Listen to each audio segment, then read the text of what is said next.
What's happening, YouTube? It's your homie S. Dot of DefTF coming back to you with another video. It's been a while since I've done some commentary over these videos, so I thought I'd do some commentary with this match that we had at the Adventurers Guild located in Harrisburg, Pennsylvania this past weekend. Sunday, I want to say. We started the event at about 12 o'clock, 12 or 1 o'clock. There were about 10 players. Not about, there were 10 players. Or not, it was either 9. Yeah, because somebody got a bye. So it was either 9 or 11 because someone ended up getting a bye since the numbers weren't even.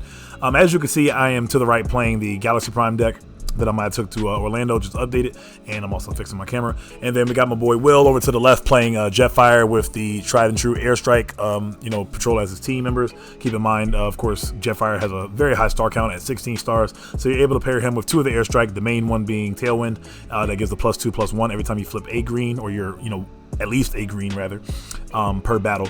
And then we have Night Flight as well, who happens to be the strongest airstrike of them. In terms of health, he has 7 health with 4 stars, so he's able to fit that 25 stars.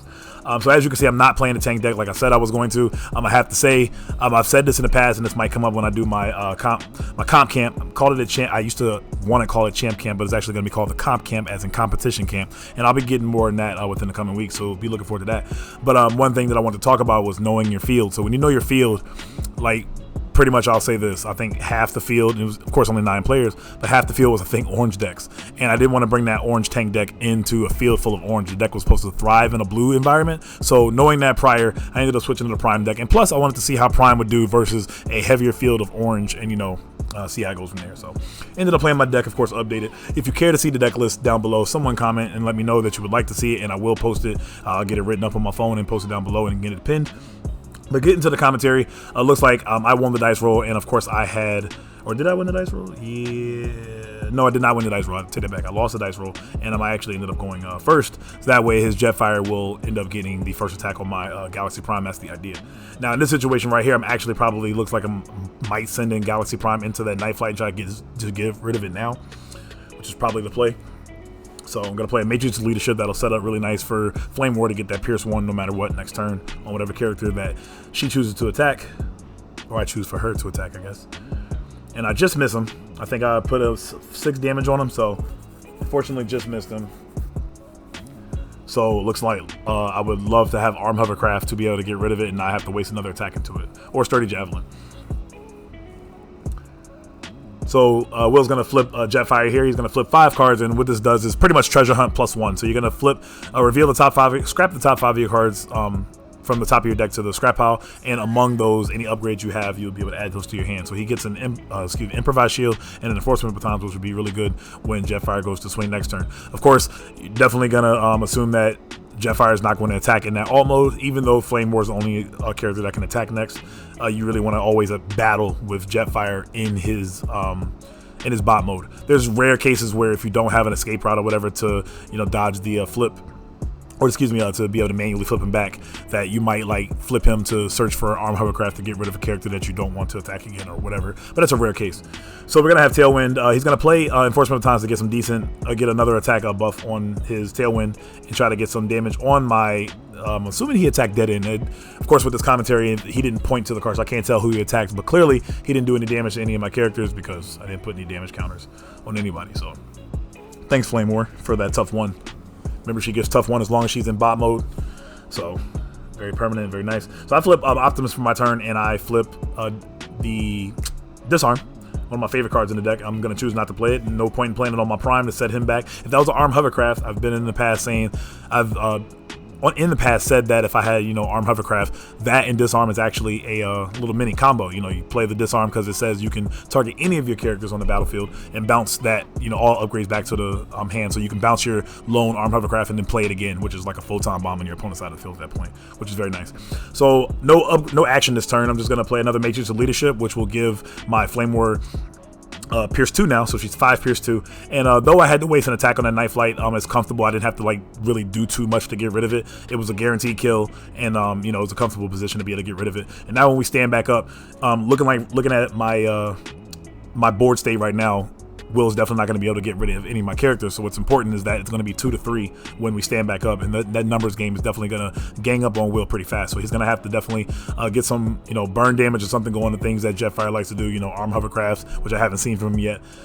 His just sturdy javelins, and definitely get some big hits. Again, no matter what he does, even if he played Energon-Axe and he attacked and stacked Improvised Shield, he's 100% not KOing any of my characters this turn. Not with the Tough 2 from, Dead End, he's not going to die. And he's not even playing Axe this turn. And then my Flame War, he's not going to deal, 14 potential damage to Flame War to kill it this turn. So going into the Will turn, definitely going to have 3 characters. And he's going to swing with Jetfire, no action. So that's unfortunate that he wasn't able to progress his turn. I guess I also didn't as well. So we're kind of even on that front. And he's going to attack into, let's see who he attacks into. He's attacking for 9, that's for sure. And he's going to probably get at Prime. No, he's going to get at Flame War to try to suppress her down. So maybe get her out of there with burn damage later on. And not have to waste too many more attacks into her. So we stand back up, and I'm in a decent position because with those 2 Matrix of Leadership spreading that Pierce and attack to my other characters, I'll definitely be able to get a clean hit. I have to attack Jetfire no matter what this turn. So, and not only do I have the Pierce 2, but now I have Pierce 4 from the Scoundrel's Blaster on Dead End. And, ooh, the bigger they are. Okay, so this is a huge Pierce turn. So that's 2, 4, 6, 8 Pierce 6 coming at Jetfire. So he's going to flip a whole bunch of cards, but of course it's not going to matter because that Pierce is going to get in for that guaranteed damage, which is always great. And that's a pretty big turn and a pretty big push, especially because he's lost the character as well, too. So that means my Optimus is going to be able to attack his Jetfire as well, because on my next turn, I'm actually, well, I don't know. We'll see what ends up happening here. There might be a reason to attack with Prime into the Tailwind. I'm looking ahead here. Sometimes I get ahead of myself, but that's how I do when I'm actually playing the game. And some of this game I also don't remember, so we'll see what ends up happening. So Will's going to draw for his turn, and he's pondering his next move. A good play right here. I don't even know what's in his hand. I can't really tell the way his hand's positioned, but maybe like a javelin or arm hovercraft, some type of direct damage play to really spread some damage and kind of get him, decent way into the game. So he's going to one more card. Okay, flips Jetfire, and unfortunately only gets 1 card, but a +1 is a +1, and it is an energy pack. So he did now something that you may or may not have noticed. When he flipped his Jetfire, he also hit his reprocess. That's one thing I cannot stand about Jetfire. Of course, those cards that you flip off the top of your deck for Jetfire's alt mode effect are all just part of an effect, not part of a battle, so you're not able to pick up any greens. So his reprocess, one of his very important cards to get rid of Prime's energy packs throughout the game, or sparring gears or whatever, is currently gone until the next cycle. That's not that big of a deal because, as you can see, he only has a couple of cards left in his deck, so he'll definitely easily be able to get that reprocess later on. But oh, there's his arm hovercrafts. They're all together. Jeez, I think I remember him saying there's my hovercrafts or something to that effect. I didn't even realize that he flipped them both, that there were 2 down there like that. So because I was expecting to get burned way earlier in the game, because that's one of the things Jetfire does best. So he's going to set a secret action, and he's going to send Tailwind into my Dead End, probably for no damage. And so if you notice, 2 of his attacks, it looks like they didn't do any damage, and that's a really bad setback when you don't have your smaller characters doing anything. And that's one of the biggest points of Matrix Leadership in general, because Jetfire does play Matrix Leadership as well. So at least if he had that, his characters would at least have done something every turn and not just kind of sit there. But with Galaxy Prime now, I hard drew both of my Matrix. I didn't flip them off the top for the effect, so having them to be able to spread and get have your little characters do something is always very valuable. I flip Optimus for the turn. This is, for one, going to dodge Marksmanship for a turn, and also going to see if I can flip an action off the top of my deck and play it. I hit an Arm Hovercraft and missed, unfortunately. This is why I want to add Metal Detector back into the deck, because plays like that, I could put the Metal Detector on Flame War and attack with her and then flip the Hovercraft off, and that'd be a great play. So the Metal Detector is a card I'm considering putting back in the deck because of plays like that. Also, Reclaim is a card that you've seen me play in my deck profile when I first profiled this deck. That's a card I'm thinking about potentially adding back as well, but I definitely want to play the Metal Detector for little situations like that. So if I can fit it, see if I can fit one. I'm gonna play Noble's Blaster on Prime to set up for next turn. I'm anticipating that his set I was gonna say set Spell Trap. His set secret action was a Sabotage Armaments. Actually, I think I had an Energon-Axe in my hand, if I'm remembering correctly, and I was debating on putting that Energon-Axe and having her be 8 Pierce 4 with the 2 Matrices and the Energon-Axe, but I decided not to, anticipating that was Sabotage. But being that was Hidden Fortification means that, okay, so his Tailwind's only gonna take 2. And if he does set another secret action next turn, I'm gonna really assume that that's sabotage armaments. Being that his deck is fresh, I only see one hidden fortification. A lot of times, just the lone hidden fortification in the scrap pile. One thing that I do, if you guys ever wonder what I'm looking for in my opponent's scrap pile, in the early days, in the first couple of formats or the first couple of sets, I always just look for how many double oranges my opponent had left to see how hard they're about to hit, or how many double blues my opponent had left to see how hard they're about to defend. How many security checkpoints do they have? Do I need to play this upgrade this turn because he might security checkpoint me and it might really hurt? So I need to at least get this one upgrade out my hand. Little things like that. But now I also look through my opponent's scrap pile for when they set a secret action. Okay, how many sabotages and hidden fortifications do you have in your scrap pile? And I swear it's so annoying because most of the time, and I swear when I say most of the time, I mean 98% of the time, they usually disarm. Okay, so he's gonna set my prime back there. So pretty good play right there. So yeah, so I looked at my opponent's scrap pile and they'll have 2 hidden fortification, 2 sabotage armaments in their scrap pile. So it's like, damn, I really have to guess. I still have to guess what it is, and I have to analyze and be like, well, what'll hurt less? Would it be that big of a deal if he hidden forts and I don't do but 1 or so damage, or can I afford to lose his weapon because I have another one? Little things like that. So those are some of the things I think about. Those will also be things I talk about, I regrow and talk about again when I do my comp camp series. So be looking out for the comp camp coming soon. Again, it's not going to be called a champ camp anymore. I'm not going to do just the champions in the game because there's so few right now. Maybe in the future I'll just I'll probably get champions on naturally based off. But the competition camp is just going to be, getting in the head of those competitive players I respect in the game, players that I definitely see doing big things coming up soon, within 2020 and so forth. And getting the heads of those players, and who knows, maybe potentially I'll learn something. Can never learn enough. Always looking to learn. And might be able to get some tips off of some of these players about some of the things they think about in the game, and I can add that to my arsenal. I know when I talk about looking through my opponent's scrap pile, it's just about to get worse. And when I say worse, I mean just in terms of, my opponent having so many different cards and like just different obstacles, as the game goes along. We get these new, I'm gonna say archetypes, but new mechanics in the game. So I'm gonna play Espionage here this turn, looking for not necessarily a disarm, but just calling blue and looking in his hand in general. And I'm taking that Energon Axe, which is gonna be a pretty good hit. So I don't have to worry about him having a weapon. And I can also play my Energon Axe safely. So I'm assuming I did have that Energon Axe the turn I thought about putting it on Flame War, but I didn't. But this is gonna be a very clean hit, and it's gonna be nice to get rid of that Tailwind. He doesn't have a secret action to set, so again, my Energon Axe was free to just swing at his Tailwind and put him in a 1-on-3 situation. So if I can get a Matrix of Leadership, which shouldn't be hard unless he security checkpoints me, back on Optimus this turn, it's definitely going to be very, damaging to his Jetfire this on his next turn. So looking at the field board state right now, he really needs to KO somebody, and Flame War looks like the one to KO, so he needs to go kind of hard at it. It's going to be a little harder to do because I did take his Energon Axe, so unless he has Noble's Blaster or maybe at least Arm Hovercraft or Javelin, which I might add, still have not seen from him in this game. So that's just unfortunate for William being the Jetfire player up in this position. So see what he ends up deciding to do. While I was over here blabbing my mouth, I did not see what he had in his hand from the Espionage. But if you did see it, maybe you can guess what he's about to do or anticipate what he potentially might do.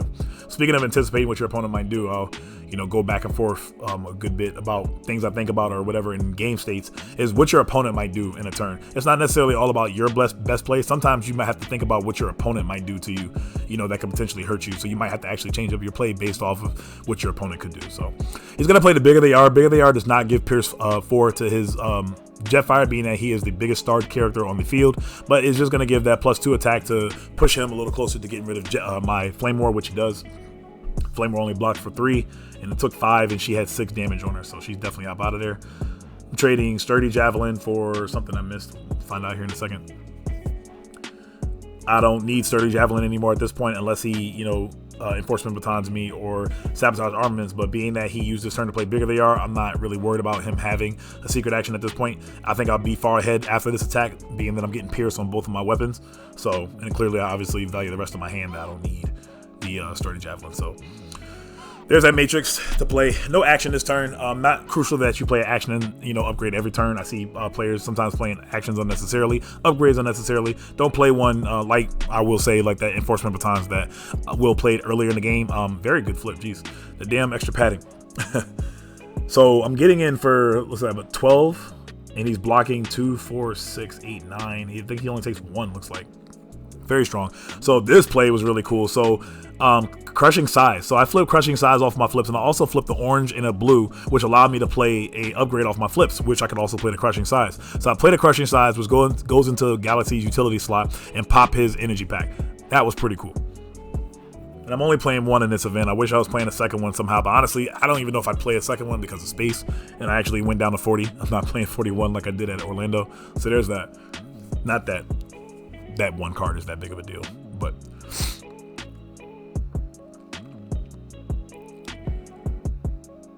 so Dead End is going to attack as well. It looks like for 7 pierce 3. 7 pierce 3 and get some decent damage on Jetfire. So Will is unfortunately in a very bad spot right now. He has 15 damage on his Jetfire. Just got rid of his energy pack, so he's not going to see that energy pack for a while. He sincerely needs War of Attrition, and I don't think he's main decking War of Attrition. Matter of fact, I know he's not main decking War of Attrition because we saw his whole deck, as he was going through it, unless he somehow just hard drew him every single turn. So War of Attrition, fixing the mats here. They really slide a lot on those tables. But oh, by the way, also I hope you guys like the non-glare issue. Normally I know I'm giving you guys a lame apology about glare. This time we were lucky to be able to sit in a spot where we didn't have bad glare, and something I learned about contrast, the lighter mats help you see the characters better. I don't know what the science is behind that, but if somebody want to explain that to me. But I noticed that darker mats usually tend to have a glare bounced off the screen, on the off my camera. So I think he's going after Dead End here. And I don't have Tough 1 anymore because I flipped him to his other mode, and he's actually going to get the kill there. So now it's just lone Prime, but Prime is sitting stacked with was that 12 pierce 3, having an extra pierce from crushing size. Remember, crushing size, if you play it on a character, it's a white utility. When you play it on a character, if your opponent does not have a utility, you may draw a card. Otherwise, you will scrap an enemy utility, and it does give pierce 1. So of course, the pierce from the Energon Axe will make that pierce 3. But yeah, so like I said, the brighter mats, I'm going to start trying to do my best to make sure I remember to bring these mats and play on these more often, because you'll be able to see the characters a lot better and see the field. I do wish I kind of backed out a little bit more. I'm still a little too close, but I'm working on it. So big disarm there to get rid of the extra paddings, and I'm going to move it a little faster here. And that's my bad. I think I put my cards back on top of my deck to give him a second to stack a card on top of the deck. And then I'm going to flip a matrix off the top, so I'll be able to equip that after the battle, and it won't matter if he disarms me. Disarm just destroys that all the same, or bounces it all the same. So, but I think I end up actually killing him for exactly, or a little over exactly, so it's gonna actually end up doing it for game 1. So you guys know what's about to happen here. What's nice about this, I think I mentioned this to him as well. These blue on blue matchups a lot of times went into time, but right now, thanks to Thrust being the dynamic, and there they go, being the way the dynamic works with the 2-wide versions right now and how Thrust works, the games are just so quick right now. I am hoping that Wave 5 presents something where we don't have to continue doing this, because just because we're getting all these new cards, don't forget that ASP, the Airstrike Patrol, Jetfire, Galaxy, all those decks are still going to be very good decks. Bugs have been a great deck for 4 waves and really haven't showed up as much in Wave 4, but the deck is still great, and I feel like if somebody would coin a build and play the, modify it based off the format, I feel like the deck could still be very good. I think a lot of people are just liking all the new stuff. Wave 5 is going to add insult to that fact, that people are kind of just getting tired of bugs and moving away from bugs. I still think that deck is very good. It's not a tier 1 deck, it's tier 2, but I think the deck can still be very good. Keep in mind, it's still in the format. It did get 4th place at the Energon Invitational. I think it also got top 16 as well within those couple of places. So same build too. I want to say it was Davis' deck. The guy, shout out to David, the guy that got 2nd place with the 4-wide orange black Pierce deck. So bugs are still alive and well. But yeah, so this game, these next 2 games will definitely end up, going up pretty fast. If it even goes to 2 games, because, he's in a position where, so he's going to go first and he's going to attack my Prime. Now, I will say something, if you have any tournaments, coming up within this next month. We're kind of in a drought for tournaments, but if you have any big tournaments coming up in your local area, something you want to note, if you're playing Galaxy Prime versus the Jetfire deck, 100%, if you're going first, so like let's say he beats me game 2 here, when I go if I were to go first game 3, Galaxy and Thrust need to tap and attack into Jetfire, because that first attack especially, he's not going to be able to get anything on his character, so he might defend for between 4 and 5, maybe even 6 if he flips 2 double blues, and I'm getting in for 11, so I'm definitely at least putting, between 4 and like 6 or 7 damage on his Jetfire to start, and you're already just so far ahead at that point. And so it's kind of just dice roll at that point, which is kind of unfortunate. But if you're going second, like what you're about to see right here, the correct move is to attack the thrust, because they can't do anything with the thrust. He won't be able to draw a card with Jetfire, and we can't do anything to protect the thrust, rather. And hopefully you'll be able to get rid of the thrust in 2 attacks. And then it'll just be Jetfire versus your Optimus. Now, it will still be a race, because that means Jetfire gets to have 2 attacks into your Optimus. But depending on the game state, you still do have to get lucky. I'm not saying it's an auto win, but, you know, Jetfire is still unfavored here. You know, I do need to get lucky and try to hit some, you know, equipment off of the top of my deck for Prime. So there's that. And we're finally going to get started here. Normally I would cut to the next game, but I figured I'd just rap with you guys here for a second. We're going to flip Jetfire and attack into my Optimus. He's going to attack for 8, 11. And of course, one other reason, if you're wondering why Jetfire is at a disadvantage in this matchup, is simply because of his 2 less attack. If he had at least 7 attack, first of all, that would be ridiculous. Yes, that 1 attack does matter. I wish he had at least 7 attack, you know, based off of just looking at this matchup. But so that 2 attack that Optimus has over Jetfire is definitely something to note. So obviously, not flipping thrust this first turn.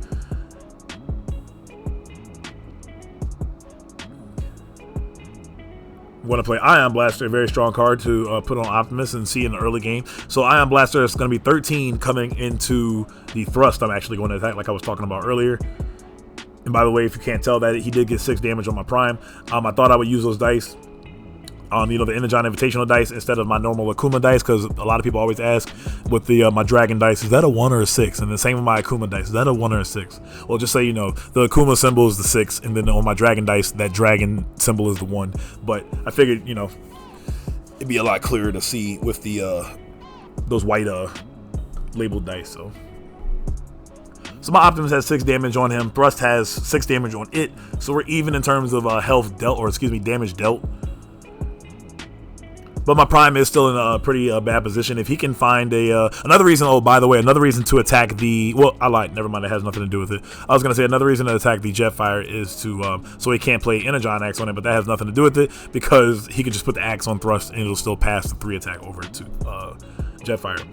But this Arm Hovercraft is actually very good here, so he's going to play Arm Hovercraft and leap into battle, and that's going to be very pressuring for my Optimus, and very dangerous for me, unfortunately. So I really need to kill this thrust this turn and hope to live the next Jetfire attack. If I can kill thrust this next turn and then also survive the Jetfire attack, I'll be in a pretty good position. If I lose Optimus on my next attack, I'm in a bad position. So that's the, you know, give and take there for these next couple of turns. So I'm going to play Marksmanship. Jetfire's wide open in bot mode. Going to take that 2 damage. What would have been more ideal there, which I wish I would have had there, is a you know, secret action like Hidden Fortification. Hidden Fortification actually is the only one I wish I would have had. Sabotage Armaments doesn't do too much. Really popping that 1 Arm Hovercraft off doesn't really do anything. Arm Hovercraft is going to be pretty nice here. Going to spread 2 damage to each character, and then also that 4 attack on the thrust now is going to also pass to Optimus. I think, actually, I'll take it back. I think Thrust has 8 damage on it. So I'm debating here, and I'm moving a little slower because it's like, damn, I really don't want to waste another attack into Thrust, knowing I'm definitely going to kill it. And I also right here thought about just attacking with Optimus by himself. I'm not actually doing it just yet. Yeah, turn my character not all the way tapped to debate on what I want to do. But it's like, well, if Optimus is going to kill Thrust, then my Thrust has to attack his Jetfire. And I really don't want him to draw a card right now. I'm trying to keep him off of cards. I do flip a Sparring Gear off the top of the deck, though, which is also really good. So that was a pretty big flip for Optimus right there. So Will absolutely needs Arm Hovercraft, or not, excuse me, Disarm or Bashing Shield on this turn right here. Absolutely needs that, and then he needs a Leap into Battle or something like that. He needs it. Long story short, he needs to KO my Prime this turn. So he's gonna play extra padding.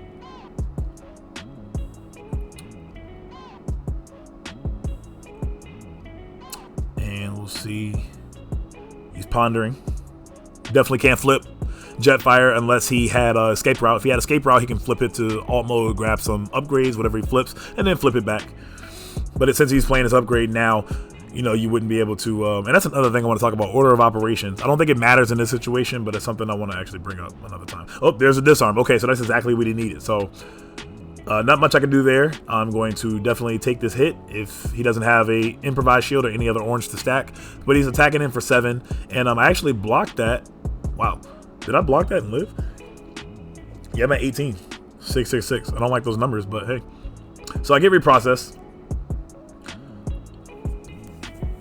So this is pretty interesting. A couple things need to go my way in order for, being a Galaxy player, it needs to go my way in order to be able to live again. Because it's not likely that Thrust will be able to deal with Jetfire if my Prime goes down. So I'm going to play I value the Sparring Gear over Ion Blaster here for this turn because I believe that I could potentially heal. Or live, rather. I'm sorry. So I'm going to send reprocess. I'm going to play reprocess and get rid of that extra padding. He puts it in his hand by accident, but I just remind him that it gets scrapped anyway. And he goes down to 1 health. So he's very ahead in terms of health right now. So he can take this attack very comfortably. He's going to draw a card to stack first. So before I flip for my flips, I'm going to let him draw and stack. And wow, okay. So I'm getting lucky over here. Hit an energy pack off the top of the deck. So energy pack plus the Sparring Gear is definitely going to help me live. He needs another Sparring Gear or bashing, or Sparring Gear. He needs another disarm or bashing shield here in order to get rid of my Sparring Gear and potentially hit me for some decent damage. Looks like at the top he does have a bashing shield, so if he gets the bashing shield, I know he doesn't have an answer. If he doesn't get the bashing shield, in my head right there when he didn't get the bashing shield, I'm like, damn, he has another disarm. So if he disarms me again, definitely kind of tight on this front. He has a lot of cards in his hand, so I feel like he only had 1 disarm in the scrap pile, so 2 extra paddings. Fixing my camera.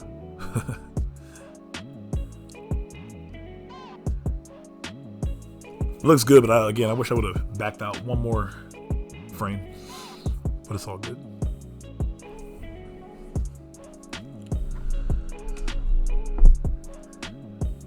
Oh, he had another disarm. Man, Will, what took you so long to play that disarm, man? That's absolutely the play, because you should kill me right here. We'll have to talk about that. No, I'm joking. So he has another disarm. So disarm, this one should kill me. I only have 3 defense. He has 8 attack. My Prime is gone. That's not good. Now, Thrust has a lot of work to do with that. Well, I don't say a lot of work. Well, yeah, a lot of work. I need a big of AR. I need Energon Axe, one of those cards. This is the only card. I need a burn. I need my Javelin. I need marksmanship. I need a couple things. So without those cards, and the Matrix leaderships are dead in my hand because you can only put on Autobot. So that card's completely dead. The Ion Blaster in my hand is dead. I have an energy pack. That card is in my hand is dead. Looks like I have Scoundrel's Blaster. Okay, so that's another card that'll help. Scoundrel's Blaster will help. So I value the Sparring Gear. Now the Jetfire only has 7 attack. I have 3 defense with the throw. Oh, there's bigger there. Okay, so that's one way to get there. So we have 6 Pierce 4 coming in. So he shouldn't stack here because with the tough 2, he decides to stack anyway. There was no reason to stack right there because he most likely was going to block 6 of that, and even then he's still going to take 4. So he could have even blocked for 5 defense. He's still going to take 4. So there was no reason to waste the Matrix right there. At the same time, I guess it's another card to recycle back into your deck to flip as an orange on top of your deck. So it's not like the worst, but at the same time, I don't think there was really a reason to stack. So flipping that orange was going to be that big of a deal, when your deck recycles. Could have used it as another just catalyst in your hand, just an extra card in your hand to scrap. For a green, he decides not to get anything from his flips, not even escape route. So that's interesting. I'm assuming he already has an Energon Axe in his hand then, because maybe depending on what his scrap house looking like, he could have escape routed, unless he has a really good action to play. I don't know. We'll see. But escape routed to flip and search for another burn card, for another, Armed Hovercraft, Javelin, or Energon Axe. Okay, but he's trading, and he already has okay, so he has 30 Javelin. Okay, so Javelin, secret action, and we're gonna go Javelin into Thrust, dealing 3. Now he's only attacking for 6 here, so he's also gonna draw a card. He's gonna stack another Matrix, and that's a big attack right there. So he has 9, and with my 3 defense, I'm actually blocking 7. I have 7, so I'm only taking 2, which is nice. So I have about 2 more blocks in me before I end up losing this game. So I need to either top or have another big of AR in my hand, or Energon Axe to make it take 2 turns. So big of AR win me the game right here. Energon Axe, will take me 2 turns, but we'll see. So yeah, about that. Forgot all about that other big of the I think I either top decked it or I had it in my head. I don't remember exactly what happened, but unless that was stable cover set, that game was going to end up being over. Being that the Jetfire had 16 damage on it, and of course 16 plus 4 is the 20 health that Jetfire has. So yeah, Galaxy Prime, he has one less star, so he has more options for teammates than Jetfire. He has one more health, and then he has 2 more attack. Now Jetfire does have, being able to draw cards every time he battles and flip back to all mode and grab potentially a whole bunch of upgrades. So he's able to find answers to the matchup like disarms, bashing shields, whatever, a lot faster than Prime does. But those 3, factors that Prime has, well 4, because he's able to cheat out an upgrade onto the field and get suited up a lot better than Jetfire. It just has him having edges, an edge over Jetfire. The matchup I would say is a 70-30 depending on pilots. Otherwise, it's a 60-40 in Galaxy Prime's favor. And so with that, I definitely dub Galaxy Prime as the #1 deck of this format.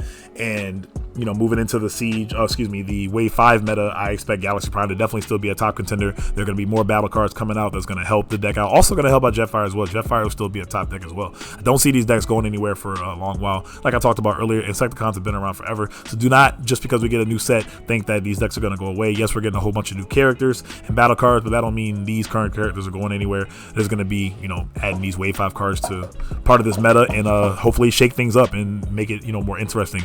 And it's not going to be as simple as siding and thrust, because I will say that it is kind of boring, but it is what it is right now. So with that, I'll leave you guys with that, and also let you guys know, welcome to the channel. Again, if you haven't subscribed to the channel yet, I would greatly appreciate it. I would greatly appreciate also if you liked the video, especially if you did like the video, and not just because I'm asking you to, but if you actually like the video, it's definitely all appreciative. And then plus, you subscribing to the channel will give you notifications every time I post a video that I posted a video. And with that, next week I have something special to show you guys. Shout out to WTC. Very excited to show you guys what I want to show you, and I'm just going to leave it at that. So if you haven't subscribed to the channel, you're going to want to, because you're going to want to be able to tune into that video. And I got a couple more videos coming up. I got a couple collabs I'm going to be doing with. So you guys know what it is. You guys have a great day and or great night whenever you're catching this video. I will catch you guys next week. This is your homie S. of FTF heading out. Peace.